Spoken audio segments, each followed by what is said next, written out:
Hi everyone, I am Deacon Chris, and this video is this week's edition of the Word of the Month. Now last month, in the month of September, our Word of the Month was Word. And each week we sent you a video that dealt with that word. Well, now we find ourselves in October, and it's a new month, so it is a new word. The word for October is church. Now, when I first started thinking about how do we talk about church, an experience from a few weeks ago popped into my head.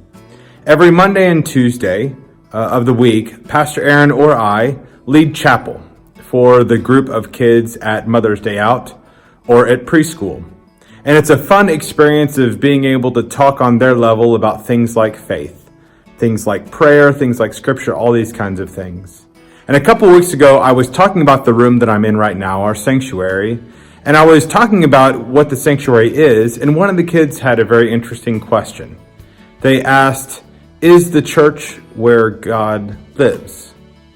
Now, at first, I kind of laughed at that and then answered it the best way that I could think of.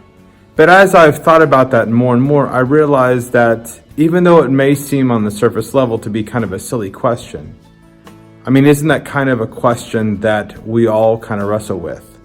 We may not ask it in that way, but essentially what that kid was asking was, so what exactly is the church?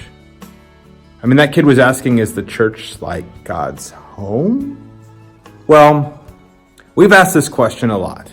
We've asked this question of, what exactly is the church? Now, one way to talk about it is to talk about it in terms of a building.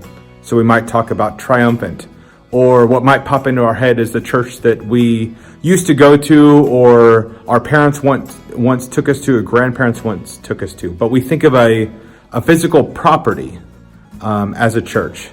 But then you kind of realize that, well, maybe that's not all there is. Because there were times that, can't people gather outside of buildings?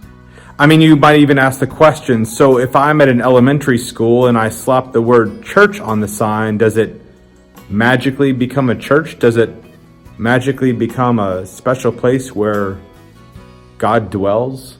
Well, back in the early days of the Lutheran movement, when they split off from the Roman Catholic Church, this was essentially one of the questions that they wrestled with, is if we are separate from the Roman Catholic Church, then are we still a church, or how do we even understand what a church is?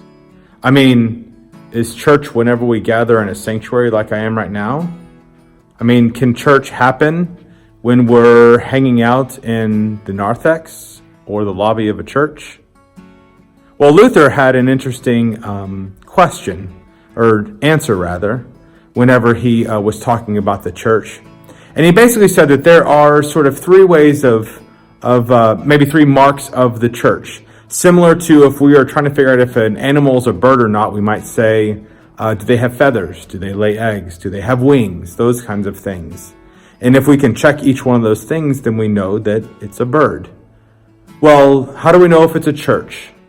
Well, Luther says that there's really three things that mark the church. First of all, it's where people are gathered.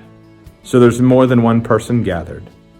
It's where, he says, where the gospel is proclaimed. And so it's where the gospel is honored, where it is spoken truthfully. And then it's where the sacraments are. And those things for us are baptism and communion. And so to this kid's question of, is the church where God lives? In a way, yes. God dwells in church.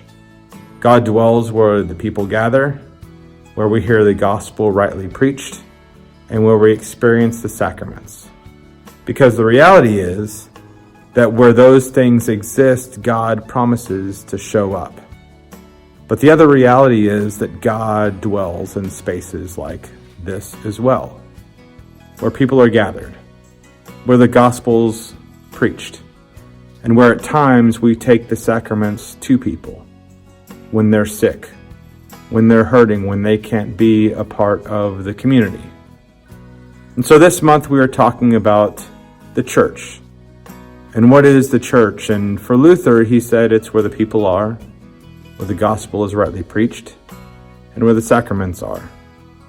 And so we gather each week, and occasionally in the middle of the week, to be the church. But then at the same time, I will end this video in the way that we end our worship services in the liturgy.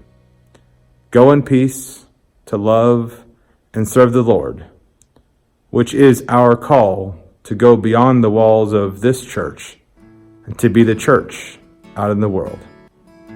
Peace.